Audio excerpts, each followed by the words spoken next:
علیہ وسلم پر درود پاک پڑھنے کے بے شمار فضائل ہیں۔ نبی کریم صلی اللہ تعالی علیہ وسلم نے ارشاد فرمایا کہ کل بروز قیامت لوگوں میں سے میرے نزدیک قریب وہ ہوگا جس نے دنیا میں مجھ پر کثرت کے ساتھ درود پاک پڑھا۔ حصول برکت کے لیے بآواز بلند جھوم جھوم کر نبی پاک صلی اللہ تعالی علیہ وسلم کی بارگاہ اقدس میں درود پاک پڑھی۔ اللہم صلی علی سیدنا مولانا محمد وعلی آل سیدنا و مولانا محمد مبارک وسلم علیہ۔ میں نے جو ہے مبارکہ کی ایک حصہ آپ کی بارگاہ میں تلاوت کیا ہے اور اس موضوع پہ بارہا بیان کرنے کی سعادت بھی مجھے ملی ہے، اور آج یہ موضوع اختیار کرنے کا جو مقصد ہے وہ ایک صحابی رسول کا 2 دن بعد ان کا جو ہے وہ عرس مبارک بھی ہے، تو اس حوالے سے ان کی 2-4 باتیں کر کے پھر انشاءاللہ یہ رجب المرجب کا مہینہ ہے اور اس مہینے کی اپنی برکات ہیں کہ جو حرمت والے مہینے ہیں ان میں سے ایک رجب بھی ہے، اور رجب میں نوافل پڑھنے، روزے رکھنے، نیک کام کرنے کے فضائل بھی احادیث میں آئے ہیں۔ ایک روایت کا مفہوم ہے کہ جنت میں ایک نہر ہے جس کا نام، ایک حوض ہے جس کا نام رجب ہے، اس کا پانی دودھ سے زیادہ سفید ہے، شہد سے زیادہ میٹھا ہے اور برف سے زیادہ ٹھنڈا ہے، اور وہ پانی کسے نصیب ہوگا؟ جو اللہ کی رضا کے لیے رجب کے مہینے میں ایک روزہ رکھے گا۔ رجب کی ایک اپنے فضائل ہیں، اور پھر اس مہینے میں جو نسبتیں ہیں وہ بھی کمال کی نسبتیں ہیں۔ اسی مہینے میں خلیفہ 4 مولا کائنات، مولا مشکل کشا، علی المرتضی، شیر خدا کرم اللہ تعالی وجہ الکریم کا یوم پیدائش بھی آتا ہے، اور پچھلے جمعہ میں ہم نے ان کی سیرت کے حوالے سے چند پہلو بھی سماعت کیے، اور اسی مہینے میں خال المسلمین، اول ملوک اسلام، اسلام کے پہلے بادشاہ، فاتح شام، حضرت امیر معاویہ رضی اللہ تعالی عنہ صحابی رسول ہیں اور مومنین کے ماموں ہیں۔ آپ کا بھی 22 رجب المرجب کو عرس آتا ہے، اور پھر اسی رجب کے مہینے میں سونے مصطفیٰ صلی اللہ تعالی علیہ وسلم کو اللہ تبارک و تعالی ایک معجزے سے نوازتا ہے، اور وہ معجزہ کیا کمال ہے! اللہ تبارک و تعالی نے کتنے انبیاء بھیجے، کسی کو یہ معجزہ نہ دیا جو معجزہ اللہ نے آپ کو اور ہمارے آقا کو عطا فرمایا ہے۔ کتنے نبی آئے، کسی کو ہاتھ کسی کا معجزہ بنایا، کسی کی آنکھیں معجزہ بنائی، کسی کی زبان معجزہ بنایا، کسی کا حسن معجزہ بنایا۔ اللہ نے کسی نبی کے ہاتھ میں لوہے کو موم کر دیا، اللہ تبارک و تعالی نے کسی نبی کے ہاتھ میں پتھر کاٹنے کو آسان کر دیا، اللہ تبارک و تعالی نے نبیوں کو معجزے دیے، کسی کو 1، کسی کو 2، کسی کو 3، کسی کو 4، حتیٰ کہ کسی کو 10 دیے ہوں گے، لیکن قربان جائیں جب آمنہ کے لال کی باری آتی ہے 2، 4، 5، 6 نہیں، بلکہ اللہ تبارک و تعالی نے سونے محبوب کو سر کے بالوں سے لے کے پاؤں کے ناخنوں تک معجزہ بنا کے بھیجا ہے۔ ہمارے آقا کو سر کے پاؤں سے لے کے، سر کے بالوں سے لے کے، سر کے بالوں سے لے کے پاؤں کے ناخنوں تک ہمارے آقا کو اللہ تبارک و تعالی نے معجزہ بنا کر بھیجا ہے، اور اس موقع پر میں اپنے امام کا یہ کلام ضرور گنگناتا ہوں۔ میرے امام نے کیا فرمایا کہ معجزے انبیاء کو خدا نے دیے،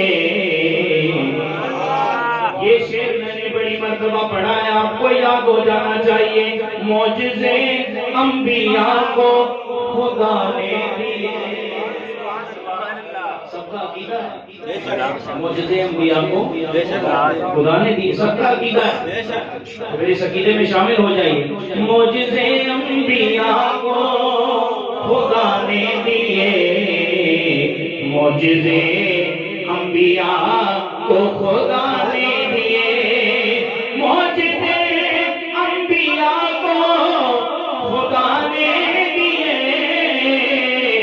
پر معجزہ بن کے آیا ہمارا نبی. معجزہ بن کے آیا ہمارا نبی.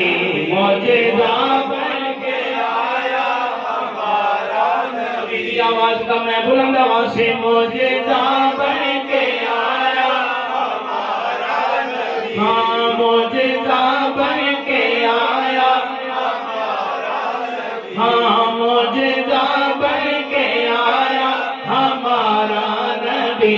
معجزہ بن کے آیا ہمارا نبی. اللہ تبارک و تعالی نے دیگر نبیوں کو معجزے دیے. کسی کو 2 معجزے دیے, کسی کو 1 معجزہ دیا. مگر قربان جائیں اپنے آقا پر. اللہ تبارک و تعالی نے ہمارے نبی کو سر سے پاؤں تک معجزہ بنا کے بھیجا.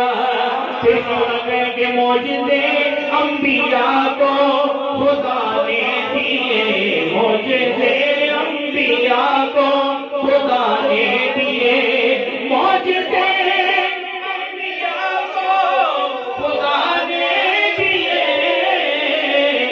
پر معجزہ بن کے آیا ہمارا نبی. معجزہ بن کے آیا ہمارا نبی. اللہ نے باقی نبیوں کو معجزات عطا فرمائے, لیکن ہمارے آقا صلی اللہ تعالی علیہ وسلم کو اللہ تبارک و تعالی نے سراپا معجزہ بنا کے بھیجا. اب یہ ایک طویل موضوع ہے, اگر میں اس طرف چلا جاؤں تو یقین مانیے وقت بڑا کم ہے. ہم حضور کے معجزات کا ذکر کرتے جائیں گے تو وقت ختم ہو جائے گا, لیکن سونے مصطفیٰ کی شان ختم نہیں ہو سکتی. تو اس مہینے میں اللہ تبارک و تعالی نے ہمارے آقا کو ایک معجزہ بھی عطا فرمایا ہے. کسی نبی کو وہ معجزہ رب نے نہیں دیا جو اللہ نے ہمارے آقا کو عطا فرمایا ہے. موسیٰ علیہ السلام کو طور پہ جاتے ہیں, عرض کرتے ہیں اے اللہ ربی ارینی. قرآن میں آیا ہے یا اللہ میں تجھے دیکھنا چاہتا ہوں. رب نے فرمایا لن ترانی. اے موسیٰ تو مجھے ہرگز نہیں دیکھ سکتا. کچھ بولو سبحان اللہ. رب نے فرمایا موسیٰ تو مجھے ہرگز نہیں دیکھ سکتا. لیکن رب نے یہ نہیں فرمایا کوئی مجھے ہرگز نہیں دیکھ سکتا. ایک ہستی ہے جو مجھے ضرور دیکھے گی. اور کب دیکھے گی؟ جب کفار اس پہ ظلم کریں گے. وہ کافروں کے ظلم سے پریشان ہو کر تنگ ہو کے آرام کریں گے, سو رہے ہوں گے. میں سوتے ہوئے انہیں اٹھاؤں گا اور اٹھانے کا انداز بھی نرالا ہے. جبرائیل امی کو بھیجوں گا, اے جبرائیل جا میرے محبوب کو اٹھا کے لا, آج میں اپنے محبوب سے ملاقات کرنا چاہتا ہوں. حضور آرام فرما رہے ہیں, حضرت جبرائیل امی حاضر ہو جاتے ہیں. اب پریشان ہیں کہ سوتے ہوئے نبی کو کیسے اٹھائیں. یہاں پہ ایک بات غور طلب ہے, جو نبی ہوتے ہیں نا, نبی وہ جب سوتے ہیں تو ہماری طرح نہیں سوتے. ہم جب سوتے ہیں تو ہماری آنکھیں تو بند ہوتی ہیں, ساتھ ہمارا ذہن بھی سو جاتا ہے, ہمارا دل بھی سو جاتا ہے. لیکن جو اللہ کے نبی ہوتے ہیں وہ جب آنکھیں بند کرتے ہیں دل جاگ جاتا ہے. دل ان کا جاگ رہا ہوتا ہے جیسے جاگتی آنکھوں میں جاگتا ہے. ہم محسوس کرتے ہیں ایک ایک شے کو بھی جاگ رہے ہیں. جب سو جاتے ہیں پھر ہوش نہیں رہتی. مگر نبیوں کی یہ شان ہے, آپ کی سر کی آنکھیں بند ہوتی ہیں, دل کی آنکھیں کھلی ہوتی ہیں. حضرت جبرائیل امی حضور کی بارگاہ میں حاضر ہوئے, قدموں کی طرف کھڑے ہیں, پریشان ہیں. محبوب کو اٹھانا ہے, رب سے ملاقات کروانی ہے. لامکاں پہ رب حضور علیہ السلام سے ملاقات کرے گا. اب نبی کریم صلی اللہ تعالی علیہ وسلم کے قدموں پہ کھڑے ہو کر حضرت جبرائیل امین سوچ رہے ہیں جگاؤں کیسے؟ تو آواز آتی ہے اے جبرائیل جو تجھے کافوری ہونٹ دیے ہیں وہ اسی موقع کے لیے دیے ہیں، جو کافوری ہونٹ تجھے دیے ہیں وہ اسی موقع کے لیے دیے ہیں، یہ اپنے کافوری ہونٹ میرے محبوب کے تلووں کے ساتھ لگانا ذرا، میرے محبوب کو پیار سے اٹھانا ذرا، میرے محبوب کو تیار کر کے فرشتوں کی بارات میں لامکاں پہ لانا ذرا۔ اور پھر جب حضور علیہ السلام معراج کا سفر جب کرتے ہوئے جاتے ہیں، اور انشاءاللہ آنے والے جمعوں میں اسی پہ بیان بھی کیا جائے گا، جب حضور علیہ السلام سفر معراج پہ جاتے ہیں تو پھر کیا انداز ہوتا ہے جب وہاں پہ جا کے لامکاں پہ رب سے ملاقات کرتے ہیں۔ اور ملاقات کیسی ہوتی ہے؟ اللہ تبارک و تعالی قرآن میں فرماتا ہے، رب محبوب سے مخاطب ہو کے کہتا ہے اے محبوبہ قریبا، محبوبہ قریبا، حضور قریب ہوتے ہیں، محبوبہ اور قریبا، حضور اور قریب ہوتے ہیں۔ فَكَانَ قَابَ قَوْسَيْنِ أَوْ أَدْنَىٰ، فرمایا جاتا ہے کہ دو تیر کمان آپس میں ملتے ہیں، اس سے بھی زیادہ حضور رب کا قرب پاتے ہیں، اس سے بھی زیادہ حضور رب کا قرب پاتے ہیں۔ ہمارے آقا صلی اللہ تعالی علیہ وسلم کو یہ سب سے بڑا معجزہ عطا فرمایا۔ دو معجزے ایسے ہیں جو اللہ نے ہمارے آقا کو عطا فرمائے ہیں، ایک قرآن حضور کا بڑا معجزہ ہے، اور دوسرا نبی کریم صلی اللہ علیہ وسلم کو جو رب نے اپنا دیدار کروایا۔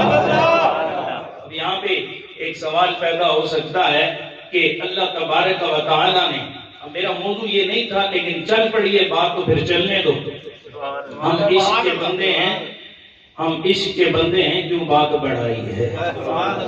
جدھر حضور کی شان بیان ہو رہی ہو تو پھر کسی اور کی شان نہیں پڑھی جاتی، حضور کی شان بیان کی جاتی۔ حضور علیہ السلام معراج پہ جاتے ہیں، لوگوں نے اعتراض کیا کہ حضور نے معراج کی ہے، یقیناً کی ہے، لیکن جاگتی ہوئی آنکھوں کے ساتھ نہیں کی بلکہ خواب میں کی ہے، خواب میں کی۔ لوگ یہ اعتراض کرتے، علامہ آلوسی رحمۃ اللہ علیہ اس کا بڑا خوبصورت جواب دیتے ہیں۔ آپ فرماتے ہیں حضور نے خواب میں معراج نہیں کی بلکہ جاگتی ہوئی آنکھوں کے ساتھ معراج کی۔ حضور لامکاں پہ گئے، نبی کریم صلی اللہ تعالی علیہ وسلم کی اس معراج کو اللہ قرآن میں بیان کر رہا ہے۔ سبحان الذی اسری بعبدہ لیلا من المسجد الحرام الی المسجد الاقصی، یہ جو مسجد حرام سے مسجد اقصی تک کی معراج ہے، اگر اس معراج کا کوئی انکار کرتا ہے تو وہ دارہ اسلام سے خارج ہو جاتا ہے کہ وہ قرآن کے اس آیت کا انکار کر رہا ہے۔ اللہ قرآن میں فرماتا ہے پاک ہے وہ ذات جو لے گئی اپنے بندہ خاص کو، پاک ہے وہ ذات جو لے گئی اپنے بندہ خاص کو راتوں رات کے مختصر حصے میں مسجد حرام سے لے کے مسجد اقصی تک کیوں لے کے گئی؟ الذی بارکنا حولہ لنریہ من آیاتہ، اللہ تبارک و تعالی نے مسجد اقصی کے گرد جو نشانیاں تھیں وہ رب نے اپنے محبوب کو دکھانیاں تھیں۔ تو لوگ کہتے ہیں کہ خواب میں معراج کی، علامہ آلوسی فرماتے ہیں نہیں، خواب میں کوئی بندہ کوئی کسی کو خواب بڑی عقلی دلیل دیتے ہیں اور بڑی پیاری دلیل دیتے ہیں۔ آپ فرماتے ہیں حضور کو معراج ہوئی ہے خواب میں نہیں، جاگتی آنکھوں کے ساتھ ہوئی ہے۔ پھر آپ دلیل کتنی پیاری دیتے ہیں، آپ فرماتے ہیں کہ یاد رکھو خواب پہ کوئی اعتراض نہیں کرتا، خواب کوئی بندہ سنائے، میں آپ کو خواب سناتا ہوں کہ بھائی میں مثال دیتا ہوں، گھر سے نکلا ہوں، گھر سے نکلتے ہوئے میں لاہور پہنچ جاتا ہوں، وہاں سے ہوتے ہوئے میں مری کے پہاڑوں سے گھومتا ہوا اسلام آباد آ جاتا ہوں، پھر اسلام آباد سے ہوتے ہوئے میں آ کے یہاں پہ ممبر پہ بیٹھ جاتا ہوں، اور وقت فقط جو ہے وہ چند لمحوں کا لگتا ہے۔ آپ کہیں گے مولوی صاحب ایسا کبھی نہیں ہو سکتا، میں کہوں جی ایسا ہوا ہے، آپ کہیں گے نہیں ہو سکتا، ظاہراً ایسا نہیں ہو سکتا۔ میں نے کہا اچھا میں نے خواب ایسی دیکھی، ہاں خواب دیکھ سکتے ہیں، ظاہر میں ایسا نہیں ہو سکتا۔ اگر نبی کریم صلی اللہ تعالی علیہ وسلم خواب میں گئے ہوتے تو ابو جہل، عتبہ، شیبہ حضور کی معراج پر کبھی اعتراض نہ کرتے۔ بات سمجھ آئیے تو کہیں سبحان اللہ۔ اگر حضور کو معراج خواب میں ہوتی تو ابو جہل کبھی بھی حضرت ابوبکر صدیق کے پاس نہ جاتا، اور جا کے کیا کہتا ہے، سوال کا انداز دیکھو، ہیرا پھیری چیک کرو ابو جہل اینڈ کمپنی کی۔ ابو جہل حضرت سیدنا صدیق اکبر سے مخاطب ہو کے کہتا ہے، صدیق یہ تو بتا، تو بڑا سچا آدمی ہے، ہم تیری بڑی عزت کرتے ہیں، ہمارے اس معاشرے میں تیرا بڑا مقام ہے، تیرا بڑا اسٹیٹس ہے، ہم تیری تکریم کرتے ہیں، تیری عزت کرتے ہیں، ہم جیبوں میں تجھے بڑا بناتے ہیں۔ صدیق یہ بتا، ابو بکر یہ بتا، کیا ایسا ممکن ہے کہ کوئی بندہ کہے کہ میں رات کے تھوڑے سے حصے میں مسجد حرام سے نکلتا ہوں، مسجد اقصی میں چلا جاتا ہوں، وہاں سے میں پہلے آسمان پہ جاتا ہوں، پھر دوسرے آسمان پہ جاتا ہوں، پھر تیسرے آسمان پہ جاتا ہوں، پھر چوتھے آسمان پہ جاتا ہوں، پھر چھٹے آسمان پہ جاتا ہوں، پھر ساتویں آسمان پہ جاتا ہوں، پھر جنت کی سیر کرتا ہوں، پھر جہنم کو ملاحظہ کرتا ہوں، پھر سدرۃ المنتہا پہ جاتا ہوں۔ اونچی بولو سبحان اللہ، اونچی بولو سبحان اللہ۔ سدرۃ المنتہا پہ جاتا ہوں، پھر وہاں سے لامکہ پہ جاتا ہوں، رب سے ملاقات کرتا ہوں، اور پھر واپس بھی آ جاتا ہوں۔ وقت کتنا لگتا ہے کہ جب میں جاتا ہوں کنڈی ہل رہی ہے، واپس آتا ہوں کنڈی ہل رہی ہو۔ وقت کتنا لگتا ہے جب میں جاتا ہوں بستر گرم ہے، واپس آتا ہوں بستر گرم ہوتا ہے۔ وقت کتنا لگتا ہے کہ میں پانی سے وضو کرتا ہوں، پانی بہ رہا ہے، جاتا ہوں بہ رہا ہوتا ہے، واپس آتا ہوں پانی ویسے ہی بہ رہا ہوتا ہے۔ اے صدیق، اب دیکھو سوال کا انداز دیکھو، اے صدیق کوئی بندہ اگر اس چیز کا دعویٰ کرے تو یہ ہو سکتا ہے؟ صدیق اکبر نے کیا فرمایا؟ نہیں، ایسا ممکن نہیں ہے، ایسا ممکن نہیں ہے۔ اب ابو جہل نے پینترا بدلا اپنے بات میں پھنسانے کے لیے، اب میں صدیق کو پھنسا لوں گا۔ اسے نہیں پتا صدیق وہ ہے جو صدیق کے پاس چلا جاتا ہے حضور کا غلام ہو جاتا ہے۔ اسے کیا پتا صدیق کون ہے؟ اے صدیق یہ بتا، اگر تیرے نبی جن کا تو کلمہ پڑھتا ہے وہ یہ کہیں کہ میں رات کے اتنے سے حصے میں گیا ہوں، واپس بھی آیا ہوں، کیا یہ ممکن ہے؟ صدیق اکبر فرمانے لگے، دور ہو جا، اگر میرے نبی نے فرمایا ہے تو بالکل سچ فرمایا۔ اگر میرے نبی نے یہ فرمایا ہے کہ رات کے مختصر سے حصے میں لامکاں کی سیر کر، میں لامکاں تک جاتا ہوں، جنت کی سیر کرتا ہوں، جہنم کو ملاحظہ کرتا ہوں، ساتوں آسمان سے گزر جاتا ہوں، اگر میرے آقا فرما رہے ہیں تو بالکل سچ فرما رہے ہیں۔ یہاں یہ بات آپ غور کر لیجیے، چند لمحے آخری بات عرض کرتا ہوں۔ اگر یہ خواب میں ہوتا، علامہ علوسی کی جو ہے وہ دلیل بڑی پکی ہے، آپ فرماتے ہیں اگر یہ خواب ہوتا تو ابو جہل اینڈ کمپنی کبھی بھی جا کے اعتراض نہ کرتے، اور پھر حضور علیہ السلام نے نشانیاں بھی بیان کی، اور نشانیاں کیا ہیں اور کس انداز میں حضور نے بیان کی، یہ بھی ایک طویل واقعہ ہے۔ حضور نے جو وہاں کی نشانیاں بیان کی، وہاں کے معاملات بیان کیے، یہ بھی ایک طویل واقعہ ہے۔ انشاءاللہ آنے والے جمعوں میں اس پہ گفتگو ہوگی۔ اللہ تبارک و تعالی جو بیان ہوا اسے یاد رکھنے کی توفیق عطا فرمائے، اور جو موضوع میں نے شروع کیا تھا اسی پہ ایک بات کر کے اپنی گفتگو ختم کرتا ہوں۔ اللہ تبارک و تعالی نے محبوب کو بڑے معجزات عطا فرمائے، اور انہی معجزوں میں ایک معجزہ حضور کا چہرہ بھی ہے، اور جو حضور کے چہرے کی زیارت کر لیتا ہے اس کا اپنا چہرہ چمک جاتا ہے۔ ابھی جو خواب میں حضور کو دیکھ لیتا ہے، خدا کی قسم اس کی آنکھوں میں دیکھنے کی لذت ہی کچھ اور ہوتی ہے۔